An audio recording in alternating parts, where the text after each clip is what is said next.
Hi, everyone, and welcome to another episode of Time Extend. My name is Adam Ismail, and as always, today I'm joined by Brendan Rorison, and it's back to just us two this time, Adam.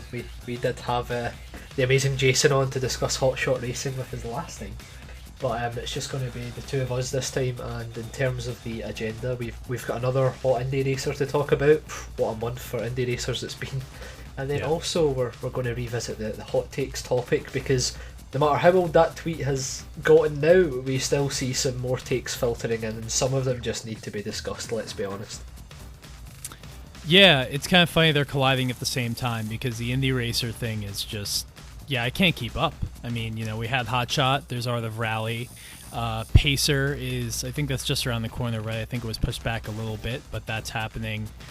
Inertial Drift, all these racing games I don't have time for, and then there's like the heavy hitters like Dirt 5 coming up. So a lot happening there.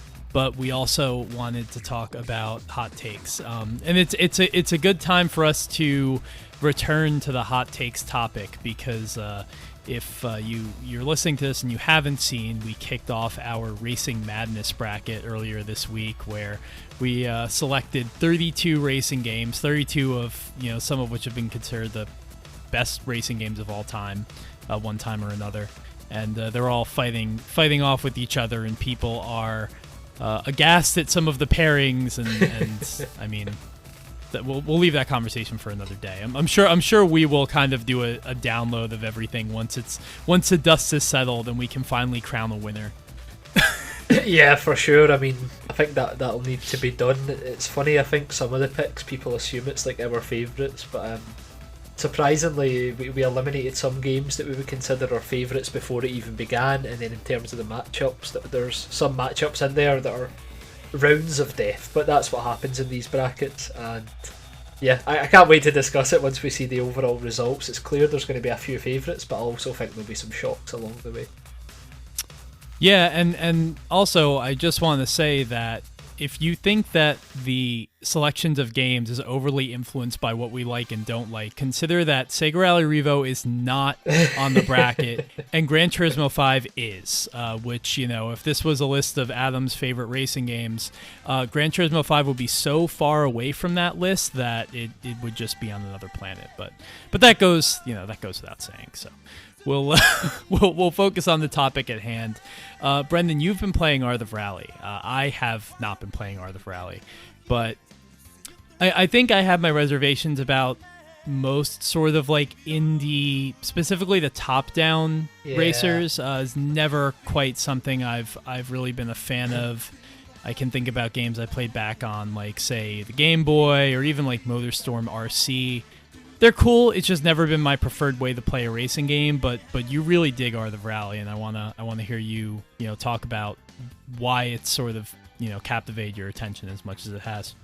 Yeah, for sure. To kind of kick off, I shared the exact same thoughts as you, Adam. I think we were both on record at some point or another, whether that be on Twitter, Discord, or even in an episode, is saying that the game, like Art of Rally is, and the way its predecessor was as well, not really the type of thing that goes for me. Top-down racers for me are very kind of specific in the sense that they work when they're like micro machines, that type of thing. Like, it's supposed to be small-scale vehicles in a large-scale environment. It works because of that. Most of the games in that genre still don't work, even if they do meet that criteria, but you do get a few gems. And then this is more of a personal preference thing, but I never liked the way the predecessor looked either. I wasn't a big fan of how like overly artsy it looked, ironically, given the name.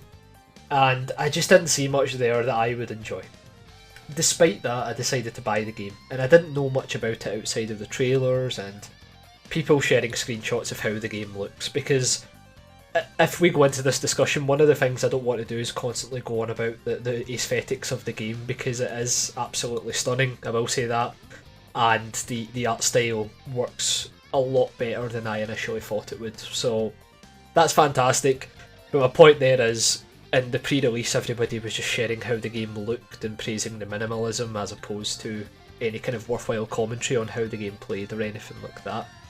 So yeah, Art of Rally, when I first played it, naturally it guides you towards the very, very high top-down view, because that's the preferred way I think the developer seems to like the games. However, in the menus you can change the camera options, which was a surprise for me because I did not expect that at all. And when I first played it, in the way the game kind of presents itself initially from that top-down view, I was initially surprised at the depth of handling and how it felt to play, which was pretty decent. And then I changed the view to basically, it's sort of like third person, but it's like higher up, so it's almost as if like you've got the car and then there's like a seagull kind of gliding behind the vehicle. So it's almost like if we're talking about like angle, sort of like 125 degrees from the front of the car kind of angle. And then the game just exploded to life for me. Like, once I could actually see the movement of the car a bit more, this is a deep racing game as far as the physics go. I've seen Eurogamer and outlets like that describe it as like a dirt rally light, and that is very, very on point. Wow.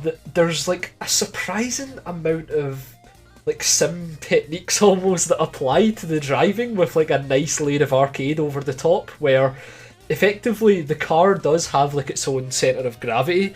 So when you're going through the tracks and driving the car, and you're going over bumps and kind of taking like kind of right-handers and that type of thing, you actually get a nice feel for the weight of the car.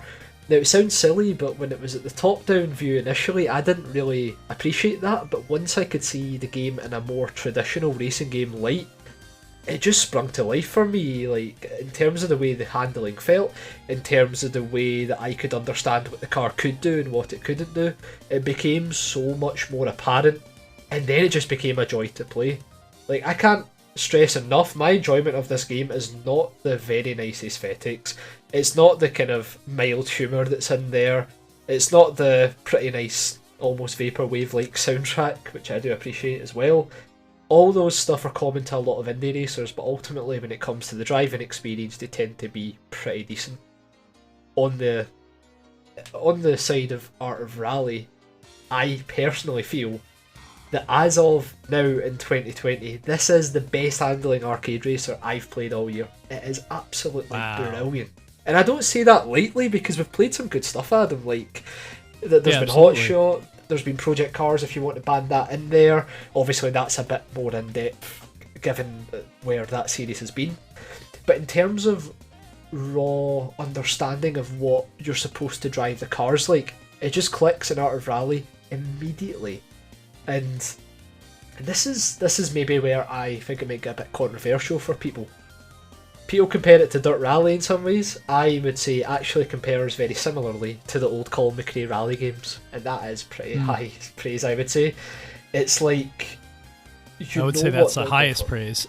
Yeah, exactly. Like, it's not as if it's like as absolutely brilliant as those completely. It's just more the way the handling has been implemented. It's to encourage the idea of appreciating how rally should be driven, but still having enough free-form arcade kind of mechanics in there so that you can drive the car with a bit more flash and pizzazz, because ultimately it's called Art of Rally. It wants you to embrace the ways of driving the car with a bit more flair than you might do in Dirt Rally, because you're terrified for like most of the drive. You get like this nice sense of balance to the car, and the tracks themselves have the right amount of kind of gradient raises and that type of thing. It's not totally flat surfaces, it's not boring track design. These are rally tracks that you want to drive on, and in a game like Art of Rally that just surprised me, because I'll be honest, I said it at the start, I thought this was just going to be very kind of shallow as far as a meaningful experiences went, but I've spent about 5 hours pure driving time at the moment in Art of Rally, and Jeez. I've loved every single second of it, and that is not something I expected at all. That's so cool. Yeah, I'm watching. It's funny how much I kind of avoided information about this game, because I was waiting for us to talk about it, and I was honestly waiting for you to convince me I should play it, because for whatever reason, it was just something I kind of, it just wasn't really drawing me in. But now I'm watching more footage of it. I'm watching it from these camera angles, and you're talking about it, and I really want to give it a go. I would say almost the aesthetic of this game hurts it. And by that, I don't mean the aesthetic is bad or that the game doesn't look good. I think for people like us, it might make it a little bit too easy to dismiss as, quirky or artistic and not having like any meat to the handling model or gameplay. When you have a game with such a distinctive look like this, it unfortunately, the downside of that is it can be easy to dismiss, but everything you're saying is kind of pressing all the right buttons, at least for me. And it's funny because I've had a week that's been very, very much based around playing rally games, and in some cases, rally titles I've never played before. That I've always wanted to. Like, I finally got my hands on a copy of WRC4, and that's the Evolution Studios WRC4 from 2000 and... Oh, wow. I think that was 04. I think that was 04 as well. And, it's a great game. I'd never played any of the EVOS rally games before, and it's cool to experience that. I also have been playing a little bit of Colin McRae 2.0 again for the first time in a while, partially influenced by the bracket, which it's on. And I've been playing both the Model 3 and PC releases of Sega Rally 2. So like, wow. It's just funny how you can play all of these different expressions of like the same discipline of racing and get so many different flavors to it. And the fact that you highlight Colin McRae out of all of those, I think, is telling, because there is something to the way that like CMR2 and 3 move, the level of fidelity of, the body roll, the weight transfer, the grip, where it is and where it isn't, that makes those games feel like, some of the best handling rally games I've ever played. I think if you're talking about, I don't want to speak in realistic terms because those games are so old that they don't really qualify, but just like in a similar way as how, Sega Rally 95 will always just feel timeless and perfect. I think the Colin McRae, the sort of early to middle Colin McRae games achieve that as well, or they get close to it.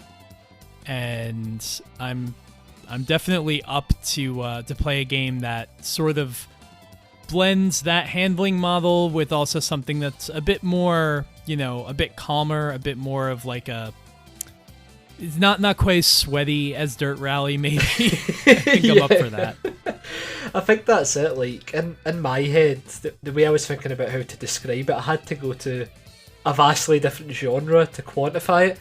Art of Rally feels like the Super Monkey Ball Jr. to Super Monkey Ball Deluxe of the old Colin McRae rally games. Like, it has those core fundamentals of the car body roll, the way a car should act on these circuits, but it puts it in a package that doesn't make it feel so all-encompassing. And I mean, the old games weren't quite as sweaty as that Rally goes, but at the time they definitely felt that way.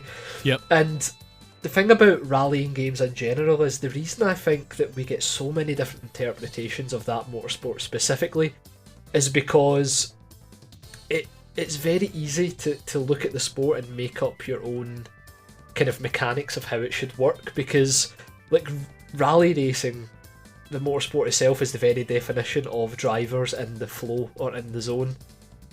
What does that zone look like to different rally drivers? For the Dirt Rally crowd, it's the over-intensity of knowing you're on the verge of death every 2 seconds. For Sega Rally 95, it's the coolness and exciting nature of driving in these environments that aren't closed circuits. For Art of Rally, the approach it takes is it's all about the drifting, which obviously is like an extension on the predecessor game that Fun Selector made. But the good thing is it never lets that just be the focal point. The game opens with a pretty funny cutscene of like a Buddhist statue rising from the ground. I mean, like, young child, you have been brought here to learn the art of the rally. And like at that point I was like, alright, so it's going to just be this kind of quirky game we thought it was going to be.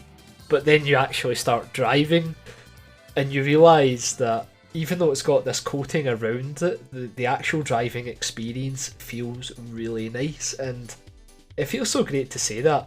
And the other thing as well is, and I think this will actually appeal to you quite a lot, Adam, do you know much about Group S in the game? Have you heard much about this? No. Oh, you're going to love this, right? So, the whole premise of the game is that basically, what if Group B wasn't a death trap? So the whole idea is, if Group B rally cars had existed, the drivers were skilled enough in the art of rally to drive them without the many deaths and injuries that were involved.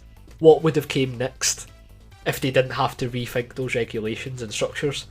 The whole game is structured from moving from the very initial rally cars straight through to Group B, and then once you beat Group B, you unlock Group S, which is these like ridiculous rally cars. And I don't mean in the sense that they're all hypercars or stuff like that, but rather the manufacturer's taking the principle of Group B, sticking stupidly powerful engines in cars that shouldn't have them, stupidly daft aero, and extending that to other vehicles like the VW minibus and stuff like that. Wow. And like Group S is basically like the personified version in the Art of Rally world of what manufacturers would have done post Group B to keep Rally as exciting and as interesting as it was getting. This is amazing. Yeah, I'm watching a trailer. So these are I don't know how much you know about this, but a lot of these were actually prototypes. That car companies made at the time. The first one that looks kind of like a Ford RS200, but like a prototype RS200. I can't remember who made that. I don't think it was Ford. But there's a couple of these. The Lancia one, I remember that Lancia was in, I think, Sega Rally Revo. The Toyota 222D, I think it was called, was basically Toyota's attempt at making an MR2 for Group B. That car was actually in Sega GT 2002 and is undrivable in that game. So this is pretty cool. Yeah, it's even got an MR2 in there as well. Yeah, that's a Toyota. That's awesome. Yes. So like, obviously they're not licensed and stuff, but it's just really cool because like the whole game is based around this principle of getting to that point and driving the Group S vehicles that didn't actually get used. As you say, they stuck at that prototype level. And yeah, it's just really cool that it's got that unique level to it rather than just like the usual cars you would expect to find. And even in terms of the game's art style as well, because of this hyper minimalist way, this is basically like a graphic designer's wet dream in the sense that there's a lot of like iconic liveries in here that are just distilled to their core components on these very, very minimalist cars. And it's just fantastic, like instantly recognisable cars still having that recognisability even when distilled to their most kind of basic elements. And all this comes together as you might expect, or maybe not given the type of game it is, with a very nice photo mode as well, which allows you to have like free roam camera, take the exact types of shot you want. And I don't usually care about photo modes that much, I'll be honest. I know there are loads of people that love them, but I tend not to bother with them. Mostly because a lot of them don't actually work well from a performance point of view, I find. Like, it usually chugs the frame rate right down and they're a pain to use. But in Art of Rallies, like, it's so easy to just jump in and get a great snapshot. And because the game has been built from that aesthetic angle, you can just make such like effortlessly nice photos. And the game kind of hams it up in that side as well. For example, before one of the events you do in the Italian rally, you unlock like a kind of almost painted like Porsche where it's like loads of different like paint strokes on the car, and it's like 5 different colours. When you go on to the next stage, there's a section you go through with like 5 buildings, and as you can probably guess where I'm going with this, they're all coloured in the same colours that's on the car. And it's just like, so cool. It creates that nice imagery like as you go through it. And I've noticed with a few of the liveries that you unlock as you go through, that's usually the case. If you decide to use the car with the livery you've just unlocked, there'll be sections of a track that kind of go with it well. There's a similar track where there's like a football field beside the track, oddly. And before that, you unlock a car, it's like in a black and white design that doesn't look like a football until you drive past that football pitch, and then you're like, oh, that's pretty cool. And there's loads of like little touches like that. All the cars have like tiny bios, and there's like funny comments. For example, the Alpine or Alpine, however it's pronounced, and that's bio. It says like, this car was theorised to be created after the artist sat on a baguette and realised it looked like a car.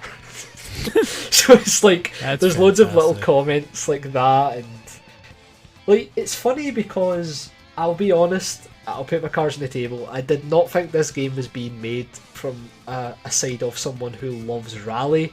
I just thought it was going to be a kind of face value, pretty indie racer. But there's loads of little touches and the inclusion of the Group S prototypes that make me go, you know what, even for like car buffs like yourself, in the sense that not the actual inner workings of cars, but rather the iconic legacy of cars, especially in rally, there's enough little touches here that make me go, you know what, like this is a worthwhile experience from a time extend perspective because of that.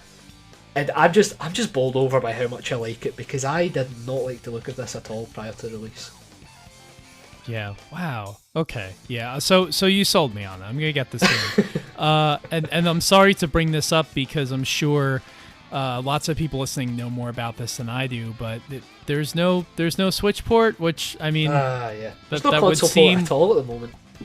It's just PC at the moment. There's no console versions. That's kind of shocking. I'm sure I'm not the first person to say this, but because I think if there was a Switch version, that would be the one I would jump on without even thinking about it. But yeah, I'll pick this up on Steam. If that's the only place where I can get it. Yeah, I think there will be console ports eventually, and funnily enough, like I would get it on the Switch as well, because obviously it's just the console's just got that pull for some reason. But like, I wonder how difficult this would be without the analog triggers, because I can't overstate it. Like, I'm not kind of giving the game a bit more credit than it deserves in this regard. Like, the analog handling of braking and accelerating is so important in this game. Like, there was times where I'd go over a jump and just forget. Like, I'm playing a top-down racer pretty much. I'll just hold in the accelerator and land, like the way you would expect in an arcade racer. And like the car, it was like a front-wheel drive car. It landed the kind of front first, and I just spun out and went straight into a fucking boulder because I didn't relieve the accelerator and kind of let the car easily like kind of fall down. And there's loads of little moments like that I feel as if the analog control system really makes a difference. But I think Absolute Drift, if that was the name of the predecessor, I think that came out on Steam first as well, and then the console ports followed. So I think that will happen. The one caveat I'd say to everything is this is not a cheap game. We talked about Hot Shots being like very keenly priced. This was on deal when I bought it at first at like £17.50, I think £20 retail. RRP. I really think that is actually on the higher side of things as far as indie games go. So this isn't like a impulse purchase territory, and I find that pretty interesting actually, that it's on the higher end of the price scale. Yeah, it's $25 right now, which is, if you're going on this game based on the pitch of, you know, how I was kind of treating it as like a top-down indie racer, that seems like a lot. But you know, if you're actually, you know, talking about it, going into details on why this game is successful and works, then maybe that's a fair price. It's just, you know, over time. I'm sure it'll come down, and especially as it makes it to more consoles and stuff like that. Wow. Yeah, I'm excited though. This looks so good. Yeah, it's really good. If you were to twist my arm for some kind of questionable / cons, as far as questionable decisions / cons as it goes, I think that there is no pace notes in the game whatsoever, not even any visual indicators or like corner severity indicators, which works for the type of game it's trying to be. Like, obviously you're trying to get in the flow of driving, you don't need a co-driver telling you what to do.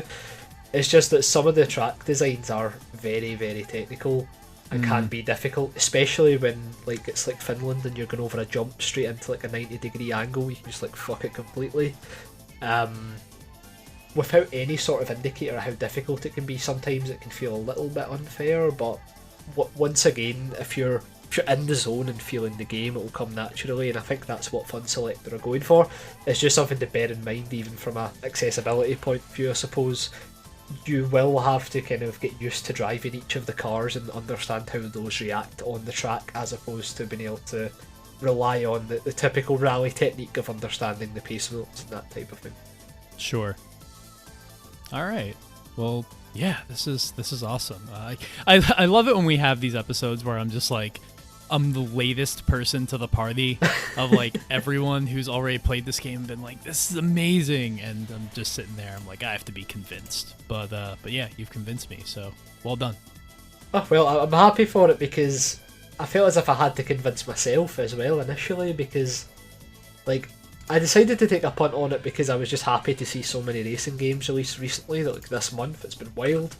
And with this one, I had seen some slight things about how good the game was, and I was like, I want to find out if this is just because of the visual style and the gimmickiness of it, or if it's actually a worthwhile racer. And for me right now, it's like it's the biggest surprise of the year racing game wise for me because I just didn't expect anything from it, just personal preference wise. Funnily enough, for people going into it who don't actually want a fairly in-depth racer, I can see why they might not be so won over by it, to be honest, because you see this cool looking racer, you buy it, and then it actually expects you to kind of grind through learning how to drive the cars and stuff a bit. Sure. I can see why that might be a slight negative.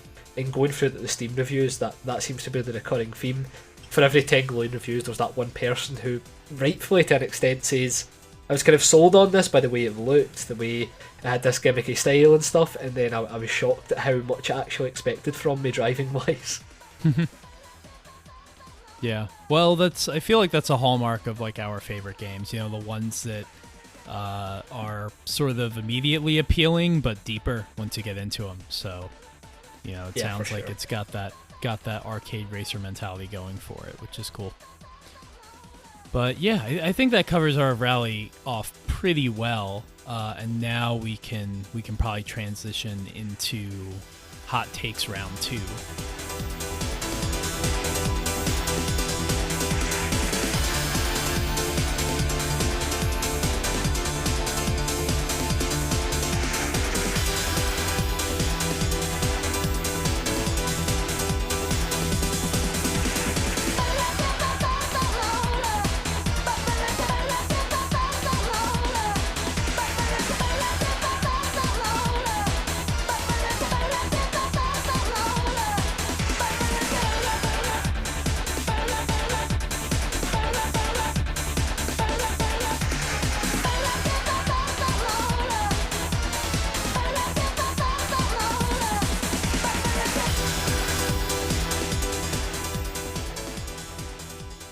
And there are a lot of them. There are actually so many that we didn't even talk about in the first episode that like we could we have a million to go through. I prioritize the more recent ones when we sort of retweeted our call to arms at the end of August, which is, it's crazy that we're in October right now. I remember us talking about doing this episode again like late summer, and here we are. But yeah, here we are, and there are a lot of them. And I guess I'll take the first one. So I'm scrolling through, and I think the first one that I want to bring up is actually related to Need for Speed. Because the news this week, we've heard for a while that EA was going to remaster Need for Speed Hot Pursuit 2010, and we didn't exactly know when we'd see it because it's been kind of, it's been coming for a long time. But EA has been teasing this for the past week with this hashtag 510. They started up a website. We are recording this on Sunday, so by the time this episode goes live, this will probably be public news. But at this point, a day ahead of the announcement, it seems pretty inevitable that they are re-releasing Hot Pursuit 2010 on consoles, and that includes the Switch, I assume PC as well, which is pretty cool. So this message that I want to highlight, this take from Rais Maulana, this was from back in August, I believe. So it's not, it doesn't really speak to Hot Pursuit 2010 specifically, but it does relate to it. And he says that the overwhelming success of Most Wanted 2005 and Underground 2 have pretty much cursed the franchise with a fan base that will ignore all other great Need for Speed titles, past, present, and future, unless it's a, quote, proper sequel or remaster of either of those games. I don't know how hot of a take this is, but I do Yeah. agree with it. And I agree with it. yeah, it's the kind of thing where we all are well aware of how influential Most Wanted Underground 2 are, and how the most fervent of Need for Speed fans wants those games to return. What I will say is that, and this is maybe my take off of his take, is that at this point, I don't know how much the core Need for Speed fan base matters to that franchise anymore. Because you look at, like, the most successful critically and commercially games in that franchise over the last 10 years, and, you know, long after these two games came out. And, you know, I think it's fair to say Need for Speed is not the breadwinner for EA that it was in the first part of the 2000s. But you look at a game like Hot Pursuit 2010 and Most Wanted 2012 as well, and I am, as I've said before, I'm no fan of Most Wanted 2012, but you look at some of the entries in the series over the past 10 years that have succeeded in spite of being the games that are mentioned here, and have kind of, as a result of that, been able to strike and be successful with a wider group of people that are not necessarily the core Need for Speed audience. And I think that basically shows that it doesn't really matter what the core Need for Speed audience thinks. Yeah, I mean, first and foremost, the elephant in the room, it's an EA franchise. Like, all of EA's games are looking to appeal to a wide demographic of people. It's a bit naive, I think, to suggest that they really care about what the core Need for Speed fan really wants, because ultimately they want to create a game that's accessible for a lot of people, that capitalise on the trends at the time, which I think for fans of these games specifically, that a lot of them might fail to realise. Like, these games were made in a time period where that type of street racing was in the public eye. Things like Fast and Furious were massive. Times and trends change, and Need for Speed has always been one to try and capture that, because even with Hot Pursuit, like the Criterion version, that was going for that kind of high octane adrenaline action racing that wasn't really like a trend in the racing game industry specifically, but just a trend in the overall industry of video games. Everyone wanted that high octane action based gameplay, and they tried to provide that in Need for Speed through like the introduction of EMPs and stuff on a more grander scale. I do feel as if the Need for Speed fans are unfortunately in that element where they're probably never really going to be happy with Need for Speed as a series' output, because I don't think we'll ever kind of see EA kind of yield and make a full brand new title that just appeals to what these guys want, because I think in 2020 and beyond, a racing game that focuses specifically on the underground racing scene is not something that the general populace will really take to. Maybe I'm wrong on that, but if you look at, like, in a different media, Fast and Furious' trajectory, there was a reason that they shifted it up, and pun not intended. And as far as Need for Speed goes, it's tried to do the same things through the run and all that type of thing that didn't quite work out sales-wise, but they've always tried to keep the series fresh. And even Need for Speed Heat's interpretation of street racing, it's more along the lines of that kind of Havana, Cuba style of street racing, where it's more about it's not just about racing on the track, it's about the cred that goes along with it. That's the way Heat goes with it, and the kind of the corruption of the cops and that type of thing, which is great. But a kind of a very kind of primitive street racing experience made through Most Wanted and Underground 2. I think that heydays kind of went away now, and it's maybe time to look beyond what those offered, start appreciating what they have when it comes along, because it has generated a lot of negative buzz for future Need for Speed titles after that point that probably shouldn't have been there.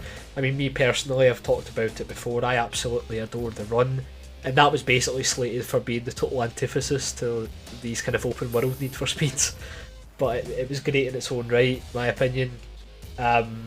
Even the Criterion games, Most Wanted 2012, do we really think Criterion wanted that to be called Most Wanted, if we're going to be honest? I don't quite buy it.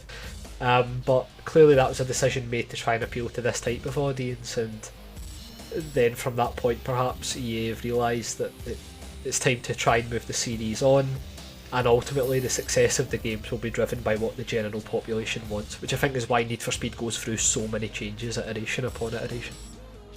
Yeah, I mean, we have it on record that Most Wanted 2012 went through a really troubled development where that game was supposed to be in some ways a continuation to the original, and repositioning, maybe it's hits to resources and the budget or what have you, or time, resulted, as with so many games that are in any way related to Electronic Arts or Activision, in a game that was kind of a shadow of itself and what it was supposed to be. So, yeah, I mean, I think it goes without saying that, that was not necessarily the game they wanted to release. And I also think that this conversation of what constitutes a real Need for Speed or not real Need for Speed just distracts everyone from some of the good entries in the franchise in the last 10 years. You have The Run. I still think Hot Pursuit 2010 is a great game. It's not my favorite of the Hot Pursuit branded Need for Speed games, but it is very good. I love Heat. I've said numerous times I think Heat is fantastic, and I don't really understand what issue anybody would have with Heat if they enjoyed Most Wanted or Carbon or Underground. But that's a topic for another day. And I feel like Need for Speed fans maybe tend to, and in this sense, I think I agree with the take here. Need for Speed fans kind of have their own sort of internal history of events and canon and knowledge of what matters. They're in their own bubble, essentially, and this genre is bigger than that bubble. And sometimes the way people talk about Need for Speed, like, where what's better, like brake to drift physics or grip physics, it's almost like they haven't played any other racing game in their lives, and they're just like focus on like there's only these two ways to do things, not taking account of the fact that games like Project Gotham Racing allow you to drift or not. Many racing games allow you to drift or not. It doesn't have to be this weird binary. Like it's just this kind of strange set of rules that they feel like the franchise needs to stick to, and I don't know. It always struck me as odd, but I think the thing about Need for Speed is it can weirdly surprise you with good entries every now and then, even when you're expecting bad ones. And I mean, at least Hot Pursuit 2010 we know is a good one, so supposedly this version will have crossplay as well. So it's I'm never gonna turn down our crossplay racer because there really aren't enough of them these days. I just can't believe that of the crossplay racers that we have, Need for Speed will now have two of them, because Heat has it as well. Like, what a weird timeline. I don't think anybody would see that coming from a series that is trying to appeal to a wide demographic. I mean, I suppose that's a bit of an oxymoron. They're trying to appeal to a large demographic, but crossplay multiplayer is probably something that most of this demographic don't actually care about, despite the fact that it opens up the game to a wider field of people playing online. So I think it's great. Like, I just can't believe it's coming to the Switch as well. Like, that's the most mind-blowing part for me, because EA have been very selective in their support for the console, but we're going to Burnout Paradise on there, and now Most Wanted. I mean, and then when you add all the other kind of racing games coming to the Switch, like Grid Autosport and stuff, it's kind of putting a bit of egg on our face in the sense that we talk about it not having a great roster of racing games. It's building up a decent selection now, so happy days. Yeah, there is a story about how the Nintendo Switch is secretly that genre on the Switch is thriving based on the best racing games of like 2008 through like 2012. And that's pretty much keep them coming. Keep them coming. Making it. Yeah, absolutely. Let's get surely they can figure out a way to get Split Second and Blur on there. Oh man. Split Second would be possible if like Black Rock Studios weren't in the dust somewhere and Disney Interactive also gone. Same thing for Bizarre, but yeah, that's true. That's very true. But like, at least with Blur, they could still fall back on the licensed vehicles thing. Like with Split Second, it's literally just because both the publisher and developer have like fucked off from gaming. Yeah. Well, do you want to take the next hot take? Yeah, sounds good to me. So, the one that really stood out to me here, there were so many points about Forza.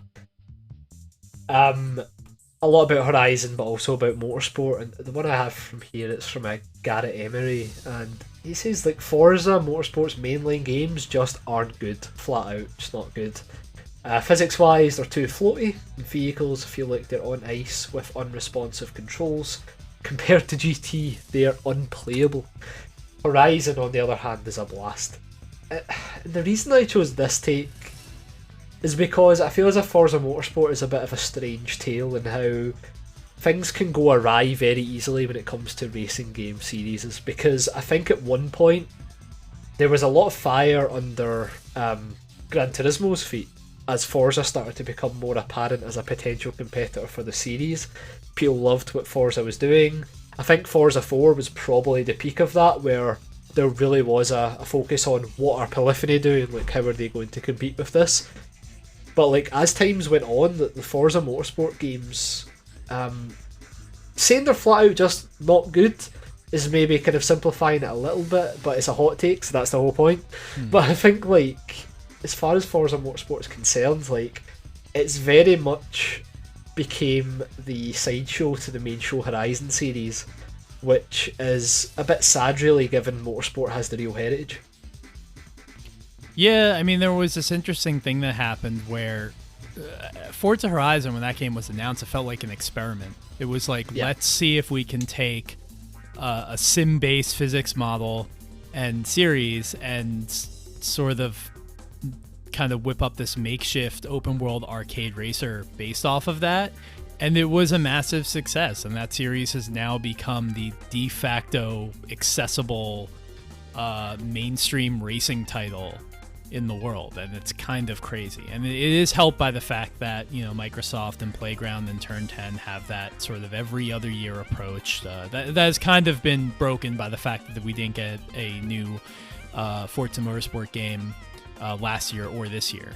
But yeah, they just have a good cadence of releases, and they play sort of the quantity side of things. You know, quality I think is dubious. However, you know, they certainly, because Forza relies on so much asset sort of reuse and these kind of slight differences between games, because it's like more of a sports title in that way, an annualized sports title, it is able to play to its strengths and just kind of be sort of just slightly iterated upon and slightly evolved every single year. But yeah, I mean, I have to agree with Garrett's take here. But that's basically just, you know, for me, it's based off the fact that I could never get down with the Forza physics model. But the one, you know, sort of point where I'll diverge with him here is that he says that, you know, Forza's mainline games aren't good, they're too floaty, they're unresponsive. Compared to GT, they're unplayable. I wouldn't say they're unplayable. I think they're very playable. They're just not as satisfying. But then he says Horizon, on the other hand, is a blast. And that's where he loses me, because to me, these two Forza franchises handle almost exactly the same. Wow. Like, yeah, there is some sort of like slight...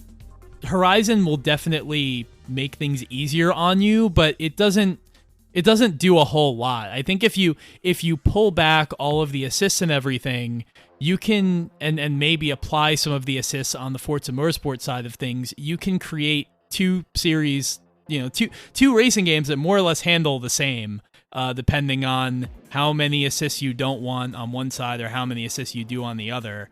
And frankly, neither of them really work for me.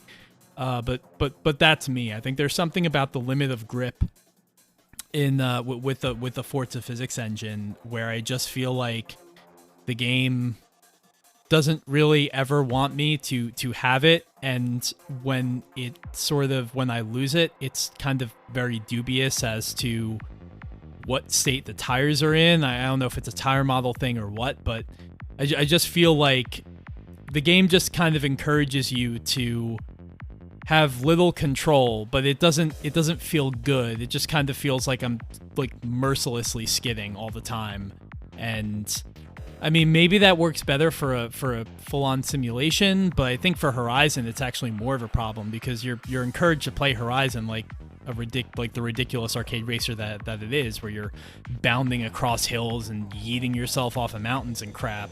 And I think I would rather have a game that's actually more forgiving, if that's what I'm supposed to be doing. I mean, I can't tell you the amount of times I've done like those cross country races in Forza Horizon 4, where I've launched myself off of a jump and I've landed. I've just been spinning over and over again, and I just don't know why anyone thinks that's a good experience for an open world arcade racer. But that's me.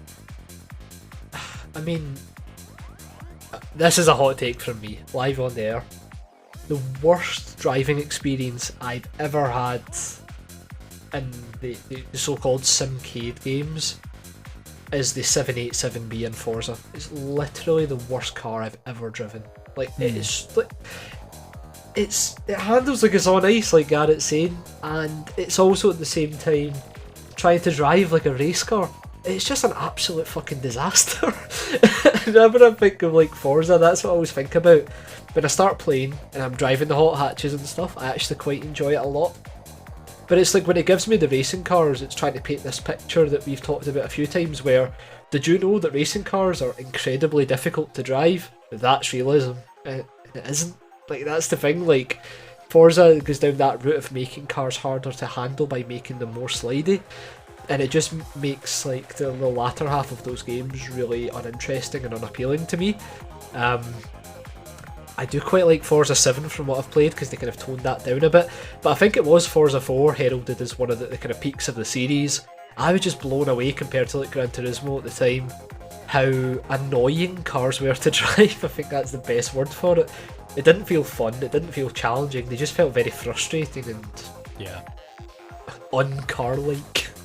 For lack of a better term. Which is funny, because like you have a lot of people who decry Forza Motorsport and Gran Turismo for being simcades and not realistic enough, but then you go and play a game like iRacing or Assetto Corsa, and you drive some of these cars, and yeah, maybe your Group C prototypes are a little difficult, but you drive race cars and you discover that most modern race cars are actually pretty damn easy to drive in the most punishing of simulators that exist. And like, you know, it's not really a mark of difficult. It's that classic thing that we've talked about so many times, a lot of people have talked about, which is that like difficulty does not equal realism.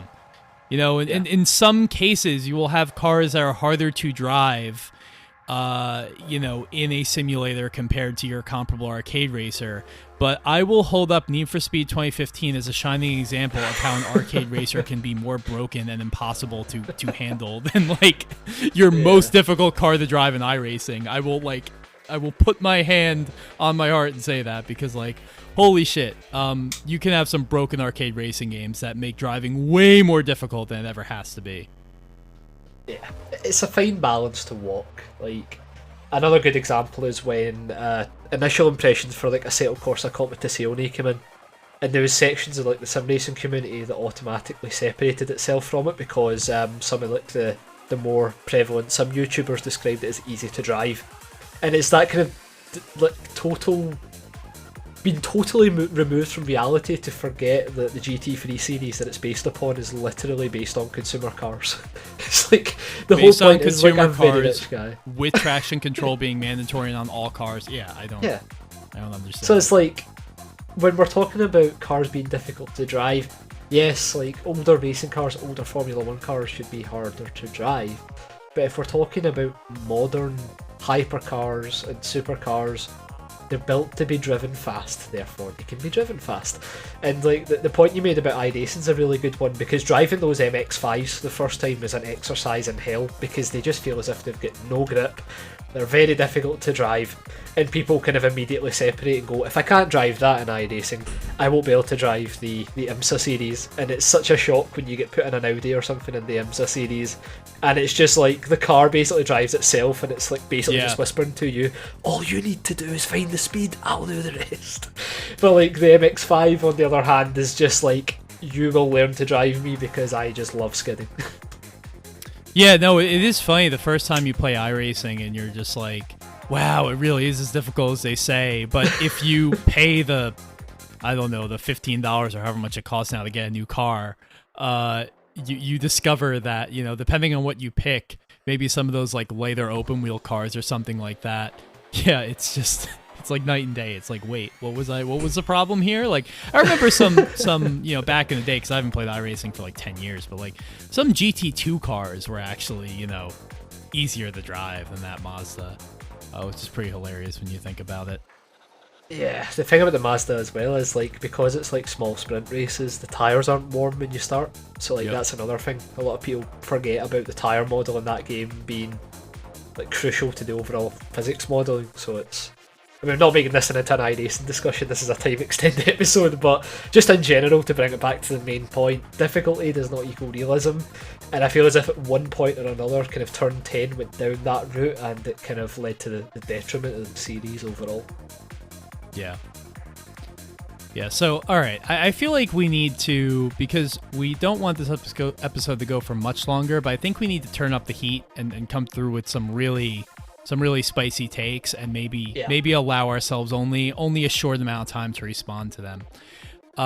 So the first one that I will bring up is from Fabinator, who says that despite everything that people shat on it, Driving Emotion Type S isn't that bad for an early PS2 GT clone.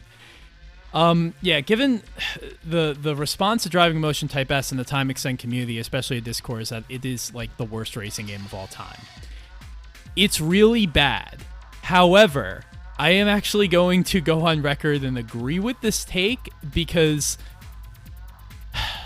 I still think Sega GT is the first Sega GT is horrendously broken, and I don't think it handles much better than Driving Emotion Type S. I will also say that Driving Emotion Type S does a couple really special things for its time, in that it had Ferraris and Porsches at a time when like really no games except Need for Speed did, and it has interior view, which is sort of a big deal. I mean, they had fully modeled 3D interiors at a time when very few games did. I don't think that makes Driving Emotion Type S a good game. I'm not saying it's a good game, but I think it is hated a little bit more than it probably deserves, considering a lot of developers were trying to rip off Gran Turismo at that time, and none of them really did it well. Like, there's a lot of really broken handling models. So if you're saying in the grand scheme of things, is Driving Motion Type S like one of the worst racing games ever? Yes. But if you're comparing it to its competition, I don't really think so. I think it's pretty average, actually, compared to its competition. I think when I seen this tweet, it kind of, and the constant bashing on Discord, it's just made me think that I really do need to get around to playing this. This is one of those ones, like when I used to get like the PlayStation 2 demo discs and the PlayStation magazine, I used to also see like the video footage of it, and like just being a kid looking at it primitively, I used to be like, oh cool, that just looks like it'll be like Gran Turismo, and more Gran Turismo is good. As I've gotten older, I found out that's not the case, but I feel as if I should still play it to really get a grasp on it, and that could be a future episode. I think you definitely need to give it a try. All right, hit me, Brent. Right, okay. I've got a few here, I'm just looking for the right one. Okay, so this is a good one. Streetcars do not belong in circuit-based racing games. That's from Crimson Saber. That's from Audi Man. That's from Mr. Audi. I can't believe. Yeah. DT Planet's Audi Man. Damn. So, I mean, this is very matter of fact. Like, there's not a paragraph describing why he feels this way. It's just straight to the point. Those are best ones. Streetcars. Yeah, they are. And you know what? To be honest, right, I don't think every circuit-based racing game should have no streetcars, but I do feel as if the genre as a whole would benefit from a bit more cherry-picking as far as car rosters go. I think we're kind of sick of seeing the same kind of roughly 90 to 100 car list of the same cars over and over again. Personally, I would appreciate the era of bringing back really stupid race cars. Where does Gilles Vertigo, for example? Shit like that. Like, I want to see the return of racing cars that you would not drive in any other games, and I think the best way of doing that is having kind of a cherry-pick selection of racing cars without worrying about the licensing of the likes of regular Golfs and that type of thing. Yeah, I don't like this take, Alley, man. I really don't. Like what? Do people not, do people with too much money not take their 911 GT3 RS onto a track? Like, do street cars never go on tracks? Like, I don't understand what the logic is here. Like, so all racing for street cars has to be basically illegal. It has to be on city streets or something like that. I just don't understand it. Like, okay, not like I wouldn't say that a game like Assetto Corsa Competizione needs street cars, because that's not what they're going for. But I don't think we should just wipe street cars, production cars, from the record from any game that has a track in it. I don't. Why? I don't think that's. Who is it hurting? Yeah. Yeah. I mean, this is like one of these ones. It's like the globalization of the take that I love. It's just like every single circuit-based racing game cannot have street cars. Like, you're wiping out like 75% of the car lists in every circuit-based racing game. And you know what? This tweet was sent out to bring in the madness. And for me, this is just fantastic, because it's just like eliminating the vast majority of content in like any racer ever. All right, so here is another one that brings out the madness. I'm scrolling through Twitter. Now I'm digging real far back to when we initially posed this back in like the early part of 2020, when there was no pandemic. This is from Tom Anderson. A new Genki console game would put every Need for Speed made in the last decade to shame.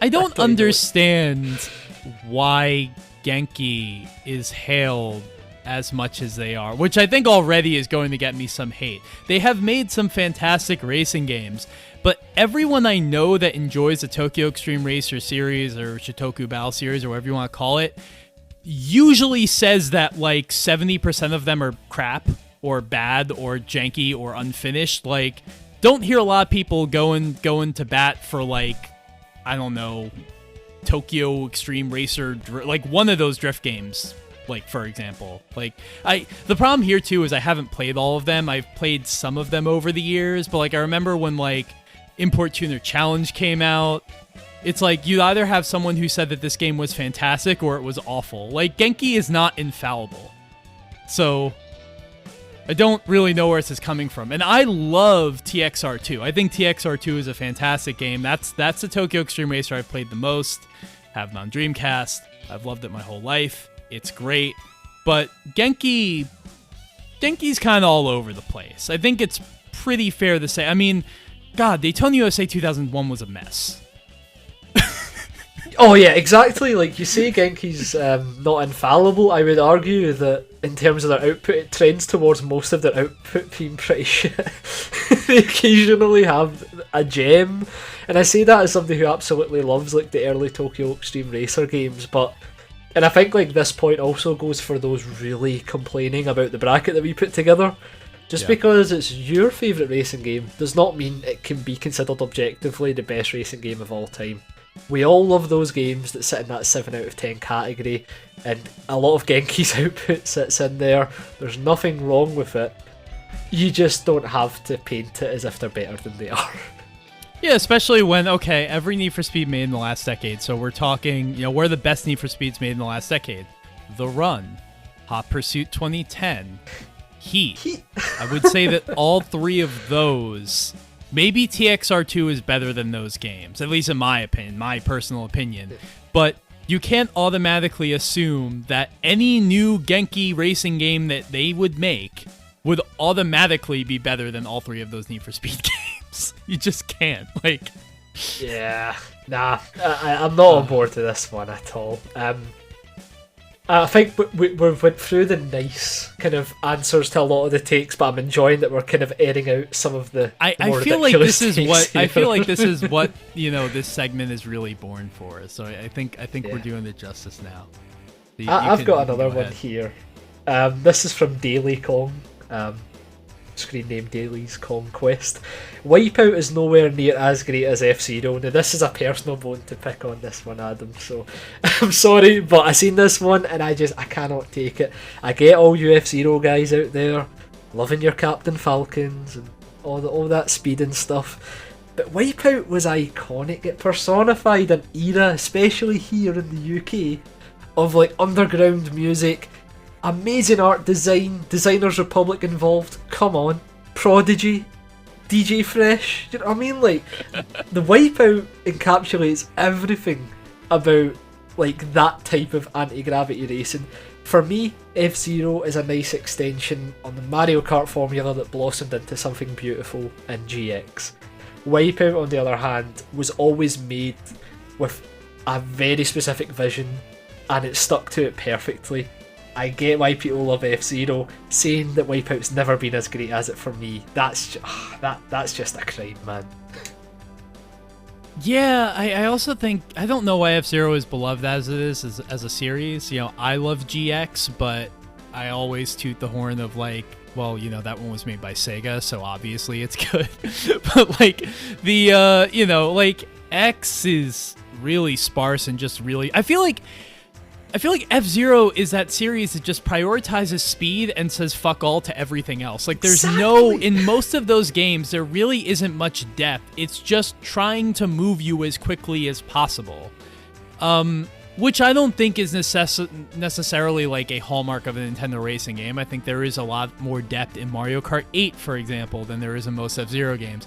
But like, I always saw it as like Wipeout was like the more cerebral anti-grav racer, whereas F-Zero was just like literally if you want to just assault your eyes with as much just speed and just blistering like twitchy gameplay as possible, you went for F-Zero. And now, of course, Wipeout does have that. If you go up to you do zone mode, you go up to your really high speed classes, but it's more technical. I don't know. I think on the whole, I think Wipeout is a more technical handling series than F-Zero, maybe GX, but I feel like the people who play GX well are also playing it in a way that just is offensive to me, like with the snaking and everything. So I don't think GX is supposed to be that kind of game, but that's what people have made it into. I think like the best way that could exemplify this is if there was a new F-Zero and it had online play, because I'm willing to bet that much like Fast RMX, which is a phenomenal racing game on the Switch, when you actually try and play those types of game with other people, you realise how little actual racing goes on, as in the strategy, the kind of the need to kind of calculate your overtakes and stuff. That is just, like, in my opinion, in F-Zero not really that important. It's just about getting as much speed as possible. It's about moving up the traffic well, in my opinion. That's it. Whereas Wipeout, on the other hand, for me, and I know I'm a bit of a fanboy for the series, but like I've always found like, it's so technical to play at any of the speed classes online that there used to be people who genuinely specialised in like Venom speed class. It wasn't just about playing at Phantom, and it was always amazing to watch how the strategy changed depending on what speed you were playing at in HD Fury. And then even from an iconic point of view, I love how, like, I feel as if anybody could appreciate the way Wipeout looks. If you showed a non-gamer F-Zero, they would think it was a video game. I know that sounds silly, I just mean like it's very much made for that kind of Mario-liking Nintendo fan first. But like, Wipeout was more about, I don't give a shit if you like grungy design, this is the route we've went down. And then in future iterations it kind of totally ditched that for a more kind of clean aesthetic that, once again, some people might have not liked. But what you can also say about that game is, in terms of the way it's designed, if you look at how early like Pulse and Pureware and then HD Fury, it has actually kind of done well at predicting what kind of design trends would become more popular in the future. That very hyperized, minimalistic style that prioritises fonts over actual emblems and stuff. Yeah, I think it kind of speaks to like Nintendo's philosophy versus like Studio Liverpool's philosophy over the years, which is that Nintendo obviously doesn't really, they're not a company that likes to make just straight up racing games, and so anytime they do, they have to kind of dress it up in this way that's palatable to people in the mainstream, whereas Wipeout takes the context and the idea of modern motorsport and applies it to the future, like in this vision of the future. I think those are two fundamentally different. I mean, Nintendo's basically saying racing is boring, let's make it fun. Whereas Wipeout's saying like racing is cool, let's think of it in a way that it could be cooler 100 years from now, 200 years from now. And I think to racing fans, the second take is going to be the more sort of respectful and exciting one. But that's me. Yeah, I just when I see these Wipeout versus F-Zero comparisons, you know me, Adam. There's only one route I go down. I even know one of the people who worked on one of my favourite games of all time, Sega Rally Evo, Paul, prefers F-Zero, and that makes me sad to no end. But it resulted in us getting Alpine 1. So if that track exists from that brain, then I'll accept the take. Sure. All right, here is one from Motorsport Maddie. Codemasters racing games are more fun than games which have much better physics and handling models. I think Codemasters racing games of a time. I would say this was true of Grid, the first Grid, because I don't really love the way the first Grid handles. But as we said in our Grid podcast, there's just something about the way that game made motorsport very dramatic that works, even if the actual act of driving isn't that much fun. I think you could say it's maybe about Dirt 1. I don't think you could say this, though, about Grid 2019 or, Dirt 4, perhaps. I don't think that Codemasters racing games have so much in them to make up for the fact, like the ones, Codemasters racing games for the most part, like the physics tend to be on point or close to. But in the situations where it's not like there's a lot of meat on these games where it's like, oh, they have these vast career modes or they have all this content. I was like Dirt Rally is literally a succession of events and you go out and do it. Now that game happens to have, in my opinion, the best physics model of any modern rally game, of any rally sim. But if you take that away, what does that game become? It becomes pointless. If you take away, Grid 2019 doesn't really have physics that are all that exciting and kind of fails in sort of reapproaching what made the original so good. And that game doesn't have a whole lot of else going on to really make me want to keep playing. Let's be honest, I don't want to be overly offensive to the game, but the only reason that we did the Grid event that we did is because it was on Stadia and everybody could play it. It wasn't because it was like this, this experience that we want everybody to be a part of. It was more of a laugh. So I don't really see where this is coming from. No, I think like Dirt 5 could herald in a different era of Codemasters racing games. At least I'm hopeful about that. Because that one looks as if it's got a bit more thought and care to the overall package. Like you say, the biggest offender for that, and I think it's one of the games we're most critical of for that reason, Dirt Rally 2.0 was just like, we've got this incredible physics engine, let's ship it. And there was also as well like, just small design decisions in that game where like the daily events aren't really an even level playing field because you need to drive each car to unlock upgrades and stuff, so if you don't play the game and jump back in, you're immediately going to be worse than everybody else playing. There's a lot of stuff like that. Grid 2019, if we're talking about just a list of events to do, once again, like Grid 2019 is literally a checkbox exercise. Like there's absolutely no career structure there worth talking about. It doesn't really pay much attention to its overarching world racing series that it's supposed to be representing. Right now, Codemasters are in a spot where all their driving models, whether it be F1, whether it be Grid, whether it be Dirt Rally, hopefully Dirt 5, judging on your point so far about it, Adam, during the preview, it nails the driving physics well. Yeah. Those physics engines are all absolutely fine just now, and fun enough. But if they don't provide the scenario that allows me to enjoy these physics in terms of a game design point of view, then they're going to lose me. And I think that's why I don't really agree with this take.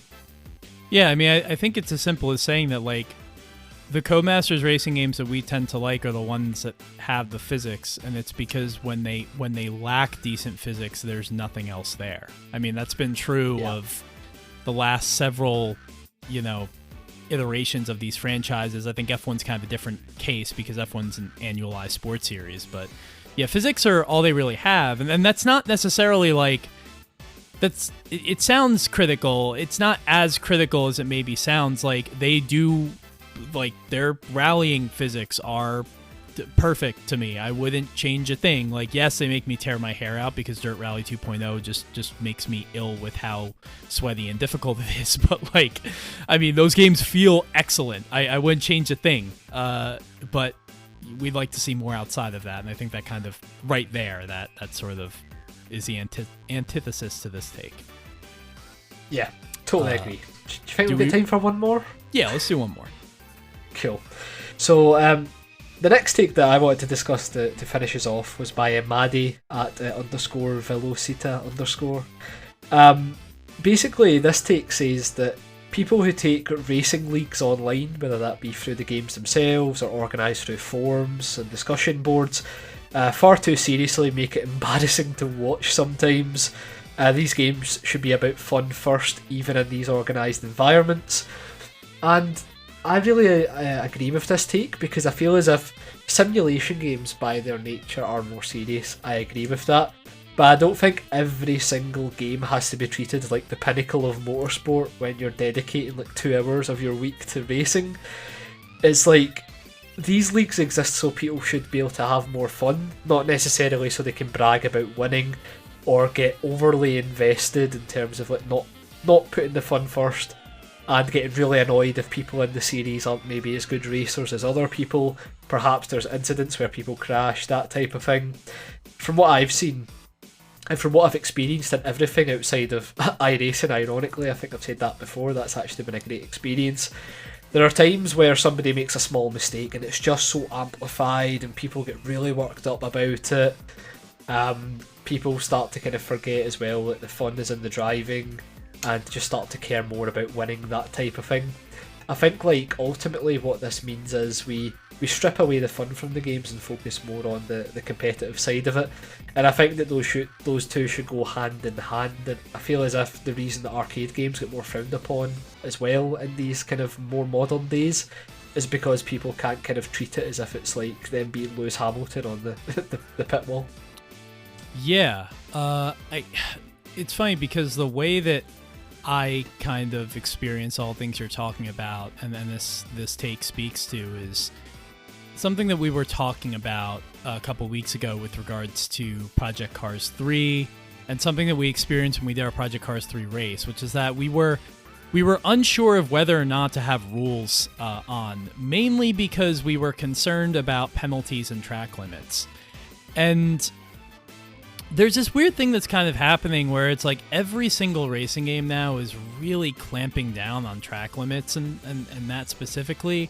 And if you're talking about online play, I think that's fine to an extent. You know, I think in GT Sport mode, I think it's fine. But these things are kind of feeding over into just the way that these games are meant to be enjoyed, even in a solitary way. And it's funny because a friend of mine has been playing Ride 4, and he loves motorcycles, and he's enjoying the game, but he's like the track limits and the cancellation of laps and things, and the invalidating laps on like the most, minimal of stretching over the limit.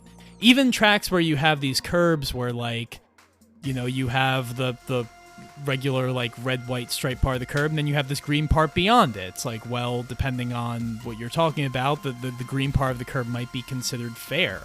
You never really know what way the game's going to read that. In Project Cars 3, you never really know what way the game's going to read that. And the reason I'm bringing this up in relation to this question is because like now we all have to be like really focused and mindful of these things, even if we're playing like a single player racing game on our own, or even if we're playing against friends away from this like league, hyper competitive esports thing. Every racing game now wants to be its own sport, and I think that really sucks. I think I understand why developers and publishers are doing it, because they see a way to market their games to a more competitive sect of the community if they're able to have their Forza Racing Championship or their FIA Gran Turismo eSport or their WRC whatever. Like they, that's kind of an added dimension of marketing for them. But I think a lot of these racing games need to sort of know their place. And I know that's sort of like it's easy for me to say because I don't work for any of these companies. I'm not trying to market and promote my game and get it to a wider audience or get it to more people. But like, yeah, I don't see why Ride needs to be overly punishing on the track limits. I don't see why Project Cars needs to do this. Like, you have to be honest with yourselves. Nobody goes to your games for these things.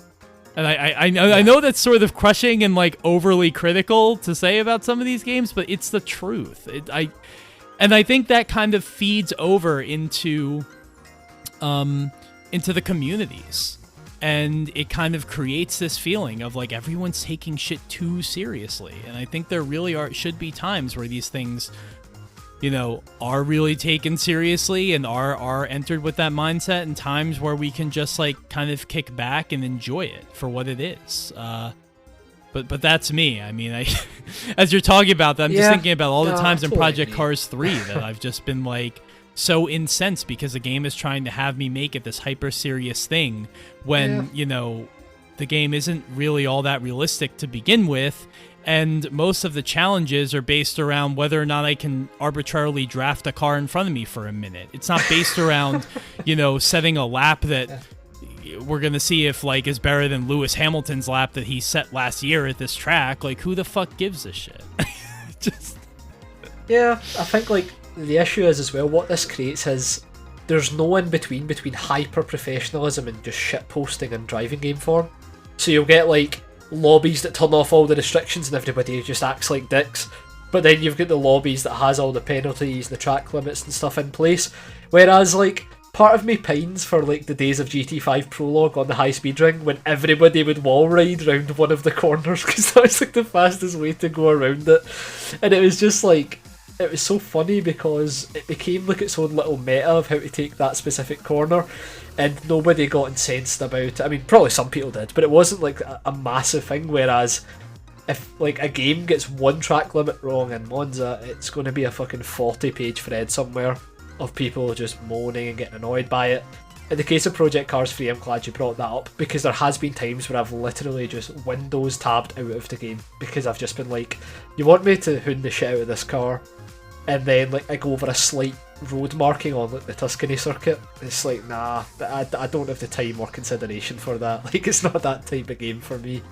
Yeah, I think like this take really appealed to me because of that. It's perpetuated by the drivers who take it seriously, but I also feel as if from a game design point of view, there is this need to try and make everything have its own potential kind of gateway to some sort of esports implementation. Just don't forget about the fun. Like, the shooters manage to do it. You get your shooters that are viewed as like esports stuff, like Counter-Strike, that's very serious and blah blah blah. But then you also get your Titanfalls, which is just like, just go out there and have fucking fun, man. Like, enjoy it. Enjoy the shooting. I think racing games need to remember that's there as well. And hopefully we'll get more racing games that aren't as like very critical of people's driving, because I love close clean driving as much as the next SimDad. But for a lot of these games, that's not what it's about. I think the game that I always use as an example for it is when I played Outrun Online Arcade online, and I was amazed at how many of the top drivers were just simply not drifting and like trying to take the corners clinically.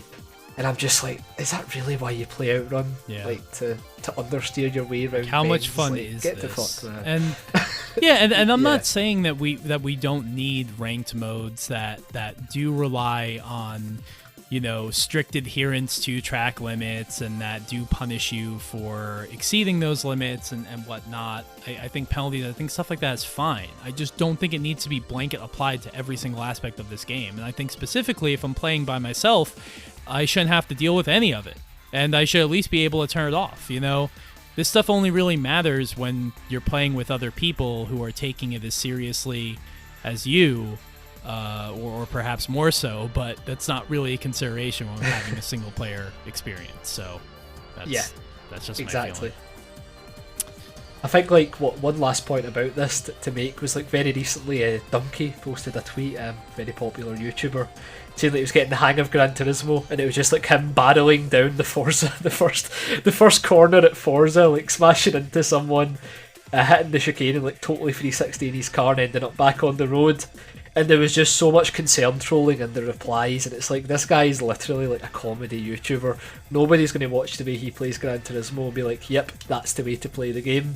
But right away there were just the usual suspects on the tweet like, oh, this will encourage a new generation of Gran Turismo drivers to take the corner this way, and it's like, lads, sometimes people just like having fun. And if you've never punted a car in Gran Turismo before, I don't believe that for a second. Like, it's one of the funniest things with the collision physics in that game, especially in the older iterations. Like, sometimes it's best just to view things through the lens of having fun. There are plenty of serious outlets for racing. Just don't let the fun stuff get bogged down by these little kind of elements of serious racing, just kind of almost plaguing the games. Yeah. And to a certain extent, it's hard to determine like whether it's the fans who want to take it overly seriously, influencing the developers, or it's developers giving. I feel like it's this kind of circular thing where it's like, yeah, you know, it's both sides are kind of at fault here. But I do hope that, you know, we can all just kind of relax because racing games used to be better that way. At least that's how I feel. Exactly. And what a point to end on as well. All right, so thank you everybody for listening to this episode. Be sure to, you know, keep an eye out for the polls that we're posting every single day. This Racing Madness thing is going to last for like another 18 days or 2 weeks or something like that. So it's going to be an ongoing thing. And although some of the rounds right now might be a little bit easy, they're going to get hard. They're gonna be really difficult, and I can say this for a fact because I've gone through it myself, and we've gotten feedback from a bunch of people who've done their own brackets, which are really cool to see. People like, for some reason I never even imagined like people would just like print out the bracket and try and fill it out themselves, but yeah. And Brent, you saw a bunch of different like winners between your friends and people that you know, so that's pretty exciting. Yeah, definitely. I think there's the kind of obvious candidates for who could win, but there's a few games on the fringe that might end up surprising us.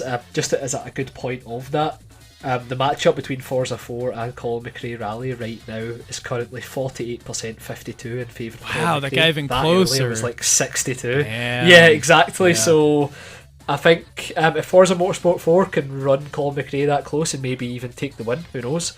Spoiler alert, it didn't. I think there's going to be some surprises in there. If I was to choose a pick that I think might surprise a lot of people by going the distance, I think the original grid might be in with a good shout of getting through its own regional. Yeah, it's definitely going to be interesting to watch, and there are a couple of first round matchups that are going to be really exciting, like Burnout Paradise versus Midnight Club 3. I feel like is going to be tough because it's one of those things, like a lot of people know Burnout Paradise, but the people who love Midnight Club like still are not happy with any open world street racer since Midnight Club. So it's gonna be fun to watch. All right, so thank you everyone again for listening, and we will see you again soon. Thanks for listening, guys.